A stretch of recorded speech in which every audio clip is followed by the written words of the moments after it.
And now, our first candidate, Mr.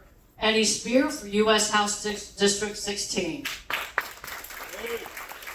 The first debate of the day would have been with 3 candidates, obviously.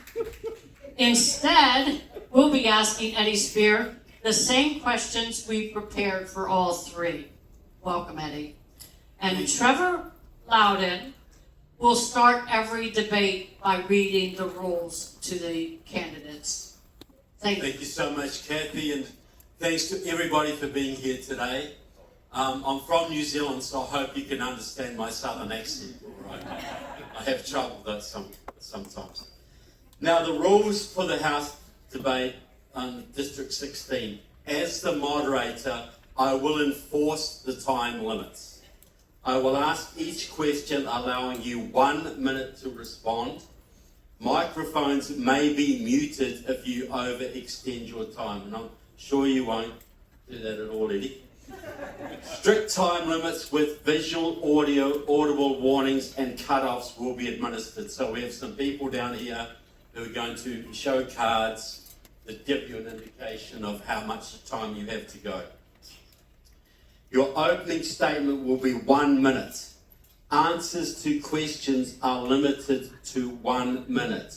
Your closing statement will be 2 minutes, and Q&A of up to 5 minutes more if time allows. Understand all that, Eddie? I do. Okay, thank you, sir. Let's begin. So, your opening statement. As you can tell, does that sound okay? Yeah. Are we okay? Yeah. As you can tell that I brought a cardboard cutout of Sydney Gruters because you deserve to at least see her, and if I'm going to mock her mercilessly, please understand the reason why I'm doing that is not just for a show. It's because it's incredibly disrespectful to you. Yes. To not show up, to not answer questions, and as soon as there's a tough question that you walk away, that's not okay. So I'm the largest Republican grassroots candidate in Florida history by the number of petitions that have been signed for my candidacy to qualify. There's a clear contrast between candidates here, and I chose this race instead of going into District 14 because it's such a clear choice of the money. Is Florida to be sold to the highest bidder, or is it going to return to we the people?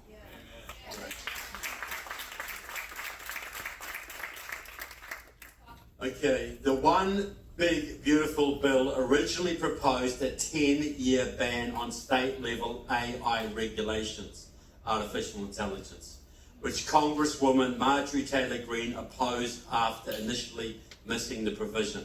The clause would have suspended local authority over generative AI, facial recognition and surveillance, ultimately leading to the provision's removal from the legislation. AI data centers and flock cameras are encroaching on our privacy at an alarming rate. So, Mr. Speir, first question, what are the risks of bogus or fraudulent information being disseminated, and what would you do to protect Americans' privacy? 2, do you believe government should be allowed to use a person's vehicle data to surveil their activities and behavior? Absolutely not.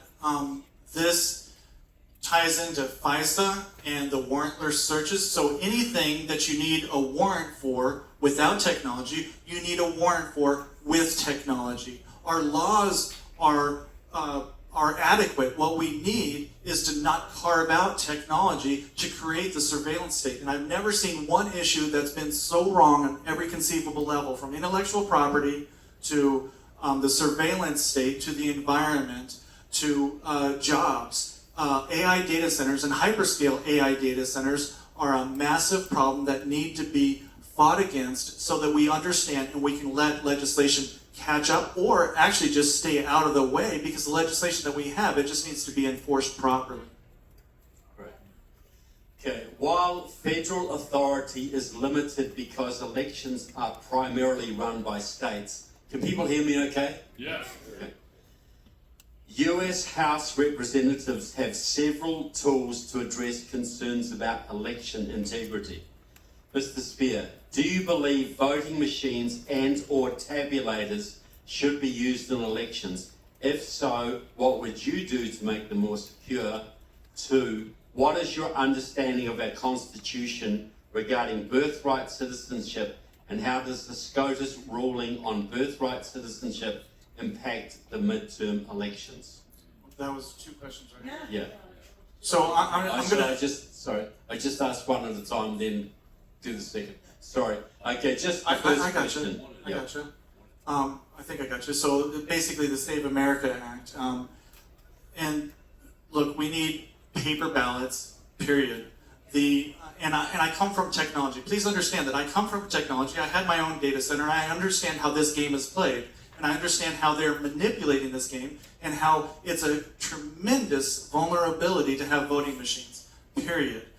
The other thing that I want to take the opportunity to address is election integrity. Joe Gruters and Evan Power have no interest in election integrity whatsoever. When they have turned a countywide election here in Manatee County, and they said it doesn't even matter, Trent Wayman and Jackie Heisey were the elected statewide election of state committee man and state committee woman, and they turn around and they just turn and say it doesn't matter, we're going to appoint who we want. That is a complete disregard for the will of the people, and that needs to be addressed. And it's not just here in Manatee County. Joe Gruters has been doing this in Sarasota, in Hillsborough. Everybody that wants to be grassroots and do the bottom up that we're supposed to, that our Constitution is made for, instead it's top down, and we're given a selection and said, you will approve this candidate. Okay, what is your understanding of our Constitution regarding birthright citizenship, and how does the SCOTUS ruling on birthright citizenship impact the midterm elections? I think it sets the tone, honestly, of this deportation. When I went in 2024 to the border in Texas, Arizona, and New Mexico, I saw a coordinated plan between Iran, Nicaragua, and Venezuela to send people into our country. And then now other people around the world are trying to come over here and have a baby so that they can have birthright citizenship. That's a problem, and we need to address that problem. And I think SCOTUS missed the boat on this one. Okay, and next. Okay, we've got ideologies in this country that some people think are incompatible with the American way of American system. Islam. Florida's largest settlement and highest concentration of Muslims is in the greater Tampa Bay area, which affects many in our audience. Do you believe our national security is at risk due to radical groups promoting Islamization and or communism? Please explain. Yes, absolutely. And you can see this in Michigan, in Dearborn. Sharia law, there's a documented pattern of overtaking a community, and it's happening right now in Tampa. They're having celebrations. You're paying for their celebrations for Ramadan and other Islamic holidays, let alone the enactment of Sharia law. And it happened in Colorado as well, so that these are autonomous zones for Sharia. This makes no sense. This is an invasion of our country and needs to be dealt as such. Should terrorist groups be deported, and that includes those who may have gained US citizenship, foreign born but gained US citizenship, should they be deported? If so, how would you help facilitate that? They should be prisoners of war, depending on what they did. So it depends on what they've done. You can't, I don't want to be like completely radical, but on one side and say everybody who's associated with the Islam needs to go to jail. I'm not saying that. But we need discernment, and we need it on a case-by-case basis, and there are absolutely people who are intent on the destruction of this nation. They need to be fought against, and they need to be persecuted, and they need to be persecuted in military courts. The U.S. House of Excuse me, Representatives... prosecuted. Prosecuted, yes. I'm getting my Christian and my national. Yeah. I think we got what you meant, yeah. Yeah. The U.S. House of Representatives can directly improve citizens' financial lives by originating tax adjustments, infrastructure funding, healthcare reforms, energy and housing regulations. What bills might you sponsor to bring some needed relief in the rising cost of living? That's a good question. And really what we need to understand is that there is a canard that's out there with affordable housing. They're going to try to keep pushing this canard of affordable housing. Really what it is, the way it's being enacted here in Florida, it becomes land use arbitrage. I'm not trying to use too many terms, but it's higher density housing. That's what they're pushing for. And the landowners get a massive bump for something that's like $7,000 an acre. And then all you got to do is run it through the county commission, and state legislation and county legislation is allowing developers to turn that into high density. Now what was 7,000 is now all of a sudden 70,000. You get a 10x return immediately, and that's why there's so many developers that are contributing to Sydney Gruters' campaign, because they know she's going to continue the same pattern. Mandates. If draconian mandates were reinstated in Florida, what would you do to help restrain the state's power? I would do the same thing that I did last time. During COVID, they had a mandate at my school, so I have a school, Inspiration Academy, quick shout out to my Lions out there. And what we did is we said no. Code enforcement came, and keep in mind, it's when this happened, the public beaches were still on lockdown. And now code enforcement saw that we were having fun and we weren't imposing the mask mandate because some video got leaked. Next thing you know, there's national news that came and the helicopters circling, and this is a big issue. The next thing you know, code enforcement is saying, you will enforce this mask mandate. So I sent a letter to code enforcement and carbon copied all of the county commissioners and said, you are not allowed on our property and we will not enforce the mask mandate. We believe that it's a lie, and you got to understand, I'm a Christian, so I run all this through Romans 13. But there's a higher authority, and it's our Constitution. So I appealed to our Constitution and our constitutional rights, and I said no, and you can't come into our school. And that's exactly what I would do if there were other draconian messages or draconian measures.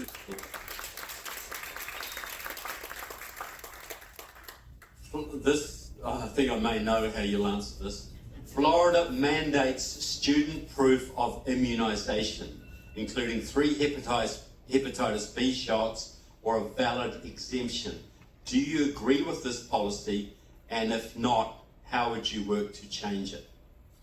I don't. I think there's religious exemptions and they're not being pushed. And what ends up happening is the provisions that allow people to follow their convictions and take care of their own body the way they see fit is not being adhered to.